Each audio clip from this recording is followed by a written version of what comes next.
Hello everyone. So welcome to my YouTube channel Eco Junction by YRJ. हमारे इस channel की एक video पहले बन चुकी है, जिस वीडियो में हमने part A macro economics of 12th standard economics start कर दी और उसकी first unit national income and related aggregates के फर्स्ट चैप्टर का फर्स्ट टॉपिक मैंने कवर कर लिया. Okay, first unit is national income and related aggregates. First chapter from this unit is circular flow of income.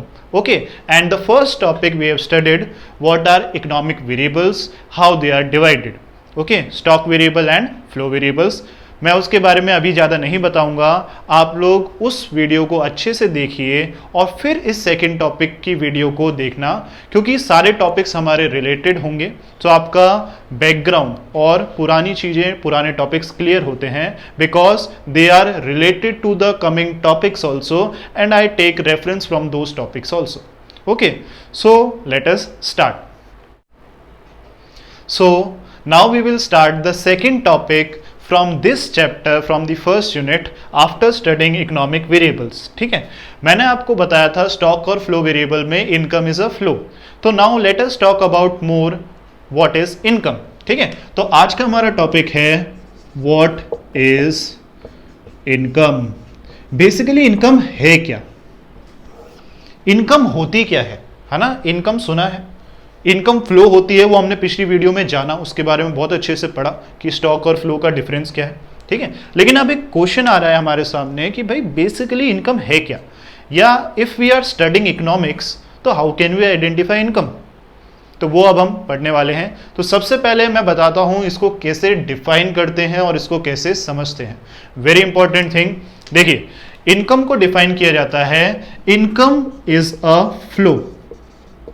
Income is a flow generated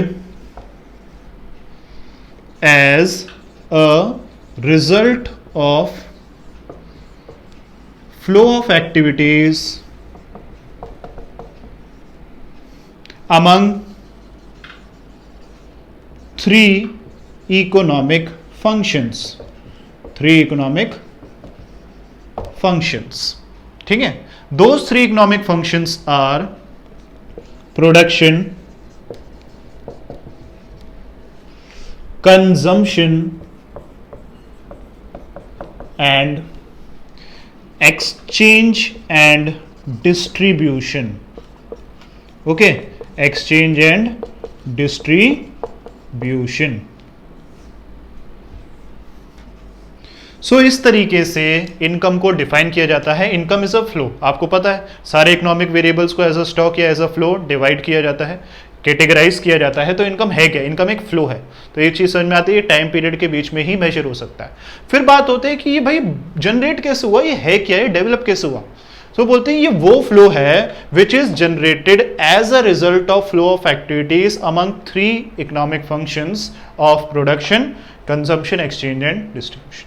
in three economic functions के बीच की activities के flow से income generate होती है. कहने का मतलब ये थ्री इकोनॉमिक फंक्शंस हैं, production, consumption, exchange and distribution, जिनमें आपसी फ्लो के जरिए जनरेट होती है इनकम. आपको पता होना चाहिए कि भाई production, consumption, exchange and distribution क्या होता है. ठीक है, production you have studied in 11th standard micro, still you should know production means art of creating utility. Utility को क्रिएट करना प्रोडक्शन है. अगर आप किसी भी रिसोर्स को ज़्यादा यूटिलिटी प्रोवाइड कर रहे हैं, उसकी यूटिलिटी को जनरेट कर रहे हैं, उसको और वैल्यूएबल रिसोर्सफुल बना रहे हैं, so actually you are engaged in the process of production. Then come here consumption. Consumption is what? Consumption is the art of utilising the utility. जब हम उस यूटिलिटी को यूटिलाइज कर रहे हैं, कंज्यूम कर रहे हैं, और in another sense we can say art of destructing utility. Utility को खत्म कर रहे हैं, समाप्त कर रहे हैं, उसको कहते हैं कंजप्शन. मान लीजिए गुड बना था, ठीक है, इनके रिसोर्सेज को जोड़ के इसको ज्यादा क्या बनाया गया था, रिसोर्सफुल बनाया गया था, इसकी यूटिलिटी को बढ़ाया गया था. ठीक है, ताकि जो भी इसको यूज करे उसको सेटिस्फेक्शन मिले. तो प्रोडक्शन होके ये गुड था तैयार. अब कंजम्पशन का मतलब क्या होता है कि भाई ये जो तैयार हुआ है ना, उसको एक्चुअल में यूटिलाइज करिए. इसका जो पर्पस है, मार्कर का पर्पस क्या है, आपको पता है मार्कर का पर्पस क्या है, तो वो अपने पर्पस को सर्व करे, उस तरीके से वो कंज्यूम होने लगता है। और फुल कंजम्पशन तब होती है जब ये और कंज्यूम करने के लिए नहीं बचा। समझ रहे हो? कंजम्पशन फुल कब होती है या फुली कंज्यूम्ड कब बोलते हैं? जब ये और कंज्यूम करने के लिए नहीं बचा या फिर इसमें और यूटिलिटी सर्व करने के लिए नहीं बची, तो वहां बोलेंगे हम फुली हो गए कंज्यूम। तीसरी तरफ एक्सचेंज एंड डिस्ट्रीब्यूशन, ध्यान से समझना। एक्सचेंज एक ऐसा प्लेटफॉर्म होता है जहां पे यूटिलिटीज एक्सचेंज हो सकती हैं। देखिए, एक ऐसा प्लेटफॉर्म जहां पे different parties they can interact among each others and they can exchange the utility which is needed by them। जैसे कि मान लीजिए प्रोड्यूसर्स, सप्लायर्स, फर्म्स एक प्लेटफॉर्म पे पहुंचेंगे गुड्स को लेके, ठीक है। कंज्यूमर्स, हाउस होल्ड्स, इंडिविजुअल्स उसी प्लेटफॉर्म पे पहुंचेंगे गुड्स को लेने। अभी एक्सचेंज कब होगा? जब प्रोड्यूसर्स कंज्यूमर्स को यूटिलिटी या फिर क्या दे रहे हैं, उनको जो चाहिए, उनको सेटिस्फेक्शन जिस चीज से चाहिए, कमोडिटी चाहिए, उनके लिए जो वैल्यू है उनको दे रहे हैं। दूसरी तरफ कंज्यूमर भी प्रोड्यूसर को कुछ फ्लो देंगे, उनको भी एक कॉरेस्पॉन्डिंग वैल्यू देनी पड़ेगी। तो जब भी हम कोई कमोडिटी को मार्केट से खरीदते हैं तो एज अ कंज्यूमर मेरे को वैल्यू मिल रही है, लेकिन इसको मैं तभी एक्सचेंज कर पाता हूं जब मैं अब कॉरेस्पॉन्डिंग वैल्यू देता हूं। समझ रहे बात को? तो कॉरेस्पॉन्डिंग वैल्यू जब देते हैं उनको मिल जाता है मनी, हमको मिल जाता है गुड, और इसको कहते हैं एक्सचेंज फंक्शन। ठीक है, एक्सचेंज फंक्शन परफॉर्म होता है in a market. Market is a common place where producers and consumers they can interact and they can exchange the value. वो वैल्यू को क्या कर सकते हैं? एक्सचेंज। दोनों के लिए जो चीज वैल्यूएबल है वो एक दूसरी पार्टी से शेयर किया जाता है, इसको कहा जाता है एक्सचेंज फंक्शन। फिर बात आती है कि सर डिस्ट्रीब्यूशन क्या है। देखिए, जब एक्सचेंज हो चुका है और दोनों को वैल्यू मिल चुकी है तो कंज्यूमर तो अपने गुड को कंज्यूम कर देगा, लेकिन प्रोड्यूसर उस वैल्यू का क्या करेगा? जो मनी उसने रिसीव किया है उसका क्या करेगा? तो प्रोड्यूसर्स क्या करेंगे? वो उस वैल्यू या फिर वो जो मनी है उससे अपने सारे फैक्टर्स को कंपेंसेट करते हैं। वो अपने सारे फैक्टर्स तक उनका शेयर पहुंचाते हैं जो कि उन फैक्टर्स ने प्रोडक्शन में कंट्रीब्यूट किया। समझ रहे हो? इस एलोकेशन फंक्शन को, इस एलोकेशन जहां पे हर किसी तक एक कंपेंसेशन पहुंच रही है because they have created value, उसको कहते हैं डिस्ट्रीब्यूशन। ये कुछ इकोनॉमिक फंक्शंस हैं, ठीक है। और जब इन्हीं इकोनॉमिक फंक्शंस के बीच में क्या होते रहते हैं? फ्लो होते हैं, ठीक है। इन्हीं फंक्शंस के दौरान फ्लो होते रहते हैं।